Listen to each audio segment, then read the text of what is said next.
buy, a place that's all about energy and ambition. You know that drive to succeed, it's powerful.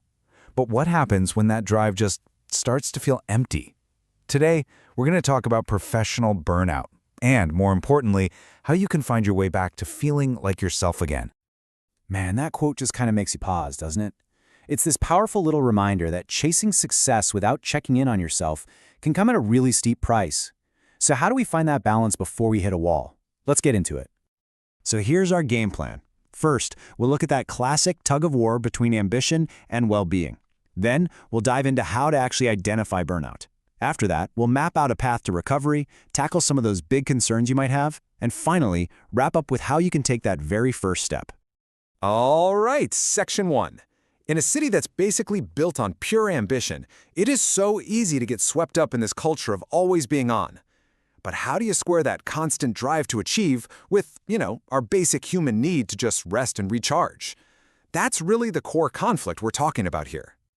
Yeah, this image really says it all. You've got this vibrant, electric city, but that same energy can feel like this constant, crushing pressure.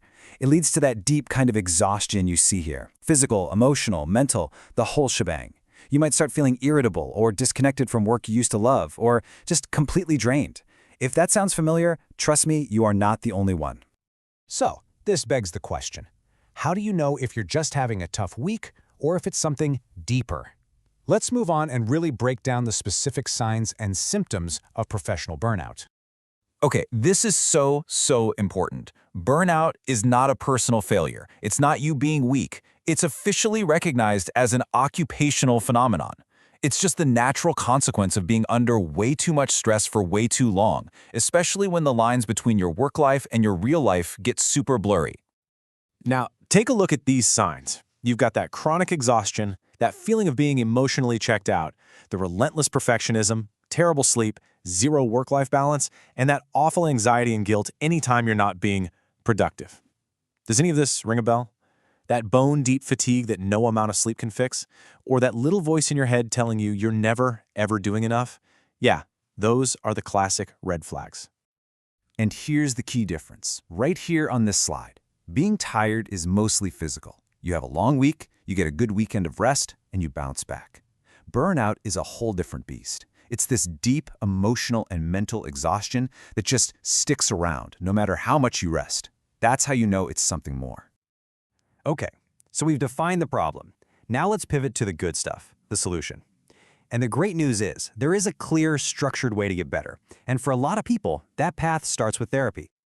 See, therapy isn't just about putting a Band-Aid on the symptoms. It's about digging down to the root causes, those thought patterns, the non-existent boundaries, the sky-high expectations we put on ourselves.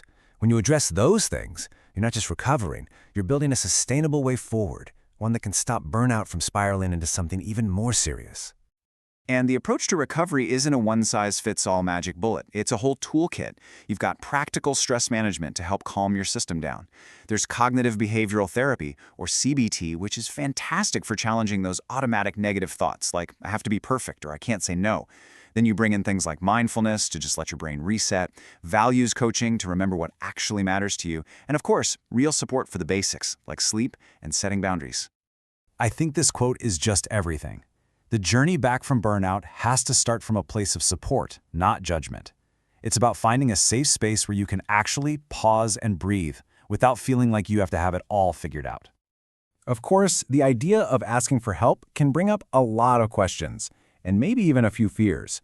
So in this next section, we're going to tackle some of the most common ones you might be thinking about right now. This is the big one, isn't it? The fear that if you admit you're burning out, the only solution is some massive, scary life change, like walking away from your entire career? And the answer is so reassuring. It's usually not about blowing up your life.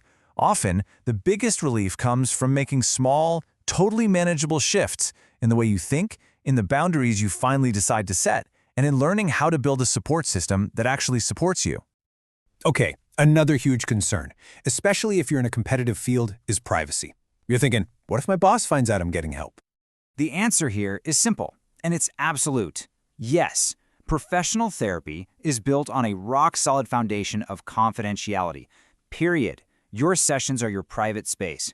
completely protected from your employer or anyone else. Now this one is such an interesting paradox. A lot of high achievers genuinely love their work, which makes it super confusing when they still feel completely exhausted and overwhelmed. Absolutely. And this is a really key point. Burnout often isn't about hating your job, it's about the way you're doing it. Therapy can give you the tools and strategies you need to keep doing the work you love, but in a way that actually protects your health for the long haul. We've covered a ton of ground, from what burnout is to how you can recover. So now for the final piece of the puzzle, and maybe the most important, how to take that first step. And that's it. It's not some giant, overwhelming leap. The whole journey just starts with one simple, low-pressure action, reaching out to talk to someone about what's going on. It's just a conversation. That's all. So I'll just leave you with that question to mull over. Just imagine for a second. What could feel different? What could get better if you just took that one small step to start your reset? Thanks so much for joining me.